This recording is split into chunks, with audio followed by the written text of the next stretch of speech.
Agriculture in the Western Hemisphere was inherently limited to what could be accomplished without animal muscle power. So I wonder why they didn't have certain animals. Was it because of?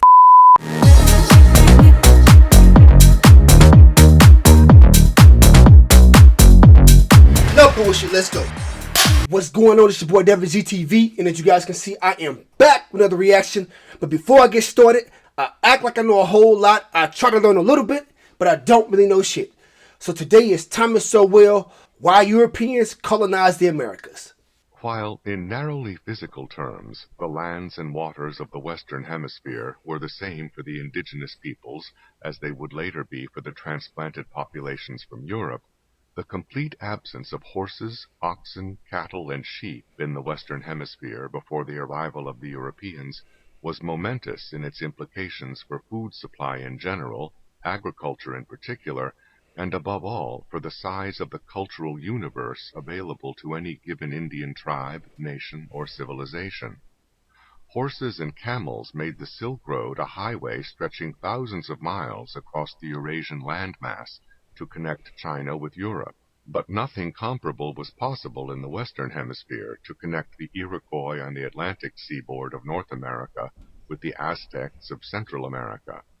Italians could acquire spaghetti from China, but the Iroquois could acquire nothing from the Aztecs, or even be aware of their existence.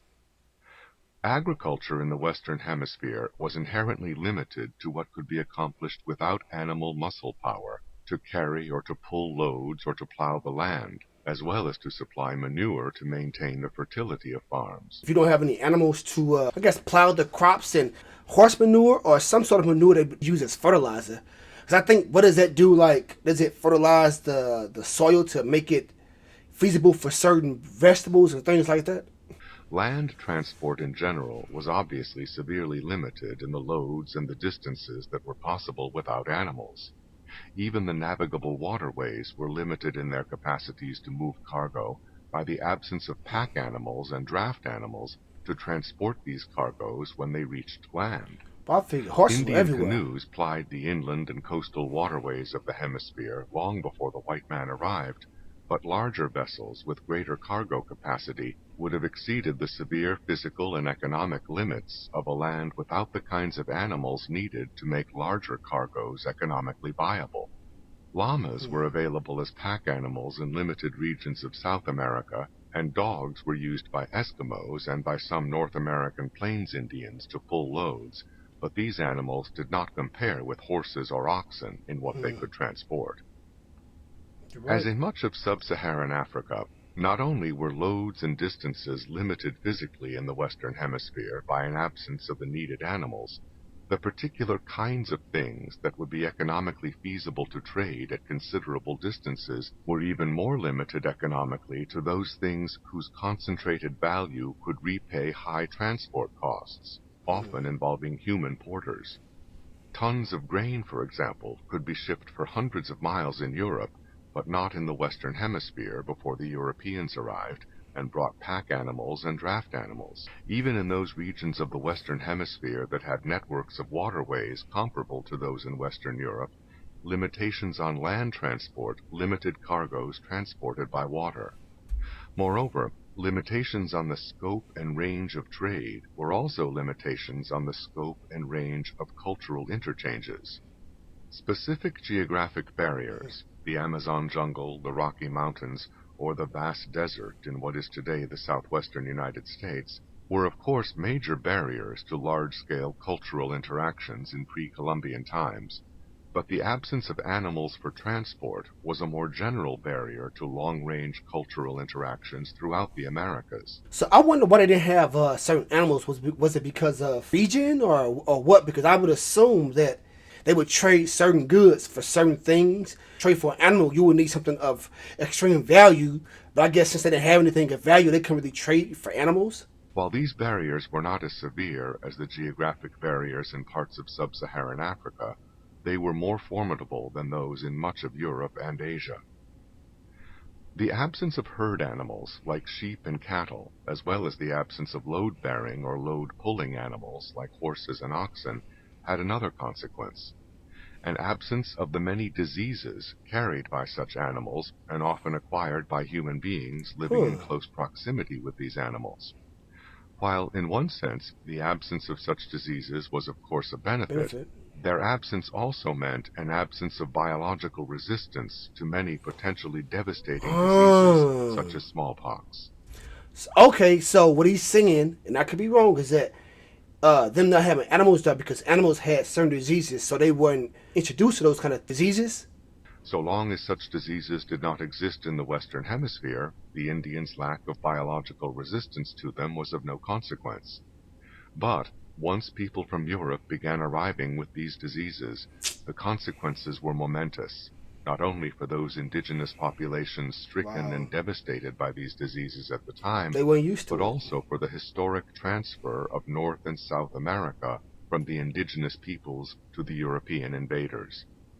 The most invincible of these invaders proved to be not the Europeans themselves, but the invisible carriers of their diseases, whose existence neither they nor the Indians suspected.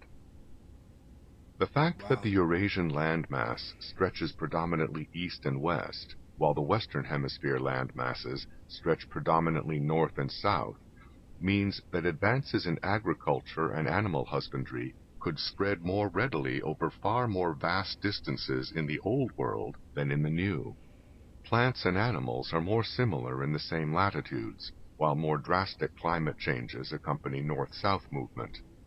Thus, rice cultivation could spread across Asia to Europe and ultimately to North America, but bananas could not spread from Central America to Canada, nor could many of the animals adapted to the tropics survive in the colder climates to the north or south, so that knowledge of how to hunt or domesticate these animals was similarly restricted in how far it would be applicable, even if such knowledge could be transmitted over long distances. So, question, if you guys can answer it. Let's just say there's an animal who's in South America, and he has a disease. Can the same animal in North America not fight the same disease because they're not accustomed to it? Moreover, the northern temperate zone and the southern temperate zone of the Western Hemisphere were too far apart to make any sharing of knowledge between them feasible in pre-Columbian times. In short, climate, like other aspects of geography, limited the size of the cultural universes of the indigenous peoples of the Western Hemisphere. The geographical environment of the Western Hemisphere itself changed with the European conquest. Vast herds of new animals were transplanted from Europe, along with the invisible transplanting of a whole new disease environment and a whole new technology from Europe. These transplantations changed the lives of the indigenous peoples, as well as allowing the European settlers to bring much of their cultural world to the Americas. Mounted Indian warriors with herds of cattle became a traditional way of life on the western plains of the United States, for example, while the gauchos who herded cattle for Spanish landowners on the Argentina pampas were often part or full-blooded Indians as well. Such physical features of the Western Hemisphere as natural harbors and rivers reaching deep inland from the sea now became far more important economically after the arrival of white invaders and settlers in ships developed in Europe, but better adapted to exploit New World conditions than were the canoes of the Indians. Those parts of the Western Hemisphere most highly developed by the Europeans were not the same as those that had been most highly developed by the indigenous peoples. Whereas the most advanced Indian civilizations developed in Central America and in the Andes Mountains, the most advanced regions developed by Europeans were those regions whose geography was most like that of Western Europe, places with natural harbors and broad coastal plains, crisscrossed by rivers deep enough to carry large ships, and eventually places with the mineral deposits needed to build an industrial society. Only in the narrowest physical sense was the geographic setting of the Western Hemisphere the same for the indigenous peoples and for the Europeans.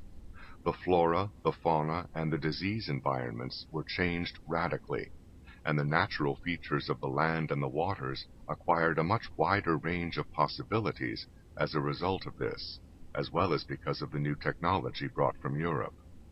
Moreover, the technology that the Europeans brought to the Western Hemisphere was not simply the technology of Europe. Because of the geography of the Eurasian landmass, Europeans were able to bring to bear in the Western Hemisphere the cultural features of lands extending far beyond Europe, but incorporated into their civilization.